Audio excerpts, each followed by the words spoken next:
তোমার duet admission জার্নিকে সহজ করার জন্য আজকে নিয়ে আসলাম ডুয়েট অ্যাডমিশনে কী কী বই পড়ানো হয় ওইটার একটা ভিডিও। দেখো, তোমরা তো জানো যে ডুয়েট অ্যাডমিশনে ডিপার্টমেন্ট নন ডিপার্টমেন্ট দুইটা অংশ থাকে। তো দেখতে পাচ্ছ, কেমিস্ট্রির জন্য আমাদের সাজেস্ট করা হয় সোডিয়াম বই, কেউ কেউ হাইড্রোজেন পড়ে।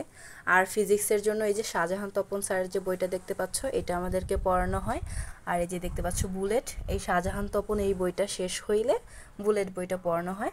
আর ম্যাথমেটিক্সের জন্য আমরা পড়ি হচ্ছে A.K.M হক স্যারের এই বইগুলো। দেখো, এই যে ত্রিকোণমিতি, জ্যামিতি, তিনটা হচ্ছে আলাদা আলাদা পার্টে করা, বাট একটাই তো ম্যাথ।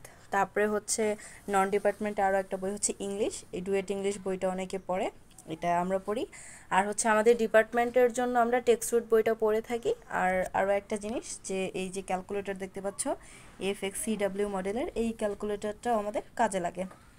তোমরা যারা ডুয়েট অ্যাডমিশন আসতে চাচ্ছ তারা এই বইগুলো কিনে এখন থেকে পড়াশোনা শুরু করে দিতে পারো। Best of luck. ভিডিওটি যদি ভালো লেগে থাকে তোমাদের ফ্রেন্ডদের সাথে শেয়ার করতে ভুলো না। Thank you so much.